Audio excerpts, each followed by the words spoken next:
দলের একাংশ নিয়োগ দুর্নীতির সাথে যুক্ত বিরোধী দলনেতা শুভেন্দু অধিকারীও সব জেনেও চুপ দলীয় নেতৃত্ব।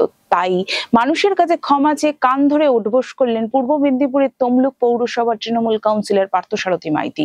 নিজের এই ক্ষমা চাওয়ার ভিডিও সমাজ মাধ্যমে পোস্ট করেছেন ওই তৃণমূল নেতা। ভিডিওতে তাকে বলতে শোনা গিয়েছে, পূর্ব মেদিনীপুর জেলার যে সমস্ত নেতা টাকা নেওয়ার পরেও মুখ খুলছেন না এবং বিরোধী দলনেতা শুভেন্দু বাবু যে বড় বড় ভাষণ দিচ্ছেন তার একমাত্র কারণ আমাদের নেতৃত্বের মুখ না খোলা।